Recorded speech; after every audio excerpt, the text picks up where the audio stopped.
Who do people say that I am? Who do people say that I am as a priest of the church? Well, over the years, either through word or those kind of hidden expectations, the message has come that I, as priest, am the following.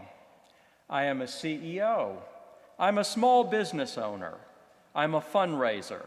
I'm a social worker. I'm a therapist psychiatrist, an organizational developer, a professor, a motivational speaker with no van down by the river, if you've watched Saturday Night Live.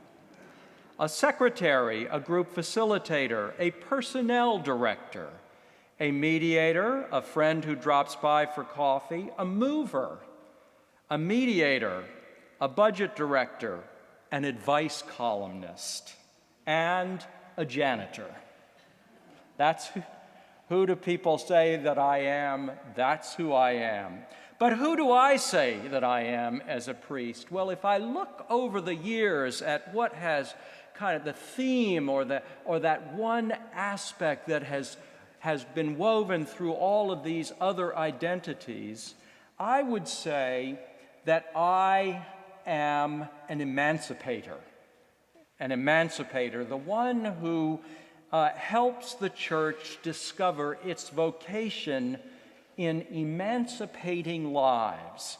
For the work of the church is the work ultimately of emancipation.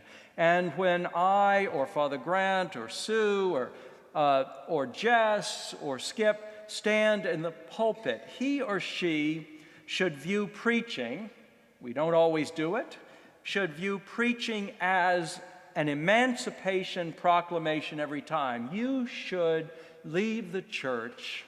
If we are doing our job, you should leave the church feeling a little bit freer, a little bit more spontaneous, a little bit stronger as a result of that preaching. It's an emancipation proclamation. And when we stand at the altar also, and we break the bread with that snap, it is really the sound of chains being broken. Our chains of slavery, our burdens that seem too heavy, our unbroken and unspoken suffering that we all bear, the secrets we all carry. For as I've been privileged to be invited into the intimacy of many of your lives and the lives of others over the years, and into the intimacy of your struggles, and as I've had to face my own in the midst of yours and theirs, I've come to appreciate the heavy, unspoken chains and burdens that we all carry as human beings. In one of his sermons, the Old Testament scholar Walter Brueggemann says this: "So what causes people like us to bear heavy burdens? It is because, is it not, we are coerced, driven kinds of folk, responding to the endless echoes of some Pharaoh in our present life or from our past life, which we carry within.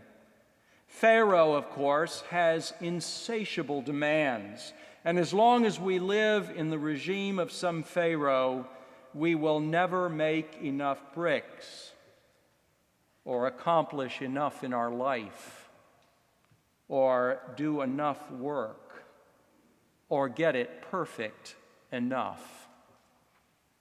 Sound familiar? That's my words, not Brueggemann's. But Brueggemann also says this, which is very telling. He says, "I notice one other element in Pharaoh's narrative. When he died, the slaves cried out in hurt. But until he died, they did not cry it out. They were silenced. They kept it all in. They did not dare to speak about their pain. That is how Pharaoh in all its forms works, and how Pharaoh works in your life and mine. As a result, we dare not say what we know best, or we say it so carefully and so guardedly that we siphon off our passion. And I think that's particularly true in our churches and in our religious life. Because you see, we need a community of love and justice.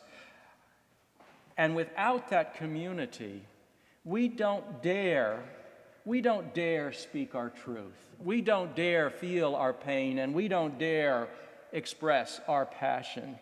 We need a community of people in our lives who see and love us in our depths, and without that, we will not be able to feel the full burden of what we carry or find the energy to step out of our respective Egypts. And in order to feel and cry out in pain and so access our passion, we need someone to tell our nightmares to, as Samuel Beckett wrote in his famous play, Waiting for Godot. Some people think it really is Waiting for God. So I've come to appreciate and take very seriously the ministry that Grant and Sue and Jess and Skip and I are involved in this parish.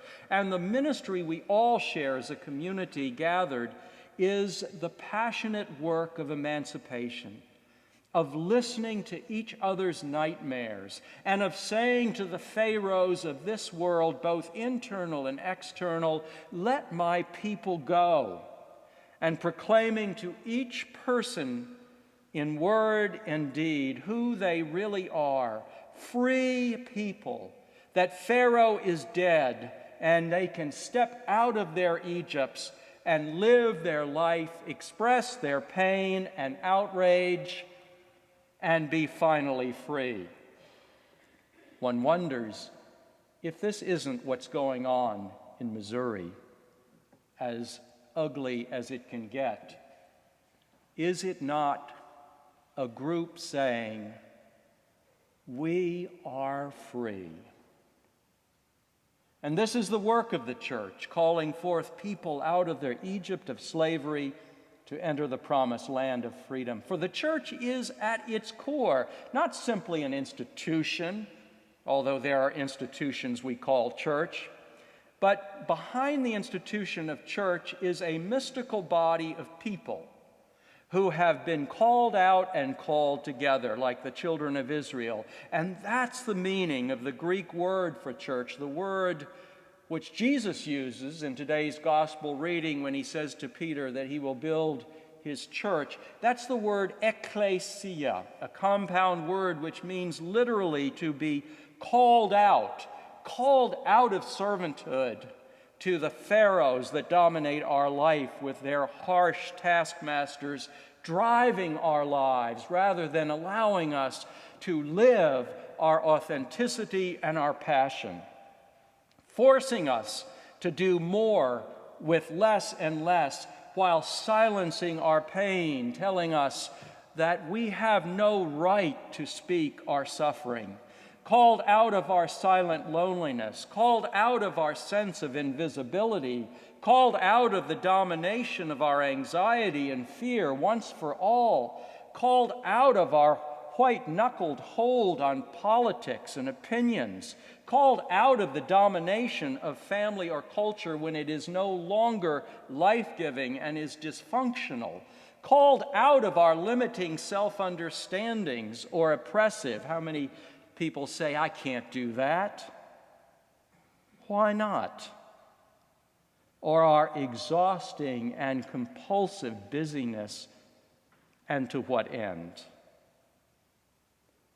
We are to be called out of all that, called out of our Egypts by a community in which we can share our nightmares, and therefore our outrage, our pain, and our passion.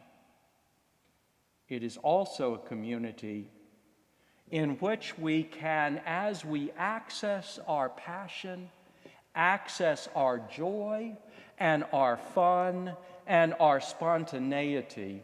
The church should be the most spontaneous place in our life, and yet so often it is the most controlled. The church is the possibility of a community in which we can be real and not put on our fancy dress personas.